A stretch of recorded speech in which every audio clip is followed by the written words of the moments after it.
कि मैं अपलाइन को बहुत ज्यादा मानता हूं। मेरे जीवन में हमेशा जो भी बात रही अपलाइन की, पत्थर की लकीर रही मेरे जीवन में। मैंने कभी काटा नहीं उसको। दोस्तों कुछ लोग क्या करते हैं, अपलाइन की बात को कभी नहीं सुनते हैं। मैंने बहुत लोगों को देखा है, अपलाइन उनको हमेशा लाइन पर लाने की कोशिश करेगा, हमेशा हर बात। मेरी अपलाइन ने हमेशा मेरे को एक ही बात बोला, आरडी सिंह इतिहास बन सकता है, लेकिन दोस्त बात मानेगा तब बन सकता है, ऐसा नहीं बन सकता। तू कुछ सोचे, हम कुछ बोल रहे हैं, तू कुछ कर रहा है, तेरा दिमाग अलग चलता है। एक ही चीज उन्होंने बोला था, सिंगल माइंड होना पड़ेगा। मैं पिछले 4 साल से मैंने एक ही बात बोला था कि सर मैं आपकी फुटबॉल हूं, आप जिधर लात मारोगे मैं आपको 5 साल अपने जीवन के मैं आपको निकाल के देता हूं। और मैंने ये बात बोली उनको कि मेरे 5 साल जीवन के आपके जीवन में अपलाइन हमेशा, उन्होंने मेरे को बोला था मैं चेक करूंगा तेरे को, तू उस परीक्षा में पास होगा कि नहीं होगा। तो उन्होंने चेकअप के रूप में क्या किया, कभी मेरे को बुलाया रात के 1 बजे, बोले आप मीटिंग करनी है। अब मेरे को बड़ी तकलीफ होती थी जब भी वो 1 बजे बोलते थे कि आओ 1 बजे मीटिंग करनी है, तो मेरे को तकलीफ होना शुरू हो जाती थी। सर ऐसी सर्दी में रात को 1 बजे मैं कैसे आऊंगा।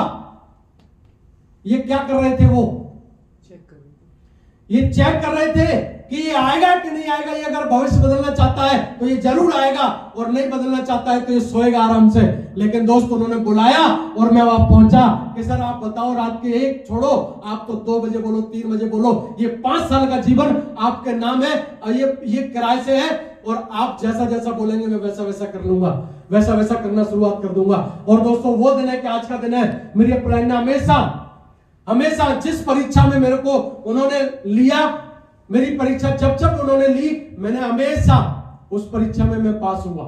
मैंने कभी किंतु बट परंतु कभी लगाए नहीं अपने जीवन में, मैंने कभी नहीं लगाया। उन्होंने बोला, वो जब भी मेरे पास कॉल करते थे, मैं फोन पे बात कर रहा हूं, अपलाइन का कॉल आ रहा है, दिख रहा है, उठाते नहीं है कई लोग। मेरी अपलाइन का फोन आ जाए, सारा प्रधानमंत्री मेरे पिताजी का फोन चल रहा है ना, मेरी अपलाइन का फोन आ जाए ना तो पिताजी का फोन कट हो जाएगा, अपलाइन का फोन उठेगा। यस और नो? यस। क्यों? क्योंकि मेरे को पता है मेरे पिताजी के जो भी सपने हैं ये अपलाइन पूरे करवा सकता है। पिताजी के जो बातें हैं, मैं पिताजी का सम्मान करता हूं, मैं कभी किसी के विरोध में नहीं हूं। मैं उनके चरण धो करके पीता हूं, क्योंकि वो मेरे पिता हैं, वो मुझे इस दुनिया में लेकर के आए। लेकिन पिताजी को वो कंडे मालूम नहीं है जिनसे दुनिया बदलेगी। वो किसको मालूम है? अपलाइन। वो अपलाइन को मालूम है। यस और नो? यस। और इसलिए मेरे अपलाइन मेरे जीवन में मेरे सबसे महत्वपूर्ण व्यक्ति है, सबसे इंपॉर्टेंट व्यक्ति है। मैंने कभी भी जीवन में कभी मेरे अपलाइन ने मीटिंग में भी परीक्षा ली, मैं आकर के आगे बैठ जाता था, वो बोलते थे बेटा पीछे बैठ जाओ। मैं ऐसे कैसे पीछे बैठ जाऊं, मैं तो आगे ही आ गया था। मेंटलिटी होती है। उन्होंने चेक किया, मैंने एक ही बात बोली, कोई बात नहीं गुरुजी, पीछे जाओ, बिल्कुल पीछे। उन्होंने बोला नहीं, बैठ रहे नहीं है, खड़े हो जाओ, तुम तो थोड़े खड़े रहो। 4 घंटे खड़े भी रहे कई मीटिंगों में।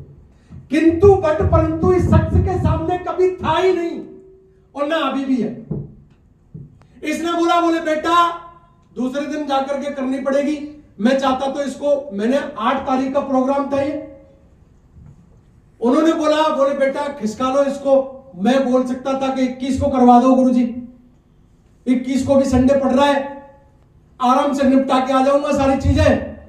नहीं, मेरे को बोले बेटा इतने तारीख को कर ले। मैंने कहा ठीक है गुरुजी, आप डन। और खिसका के हमने किया, और आज आपके सामने खड़े। इन्होंने जो बोला वो मेरी लाइफ में सर्वप्रथम मेरी पत्थर की लकीर है। क्या आपके जीवन में इनकी बात पत्थर की लकीर है कि नहीं? यस। एक तो अंदर से यस और एक बाहर से यस। अंदर से यस। यस और नो? यस। तो अपलाइन ने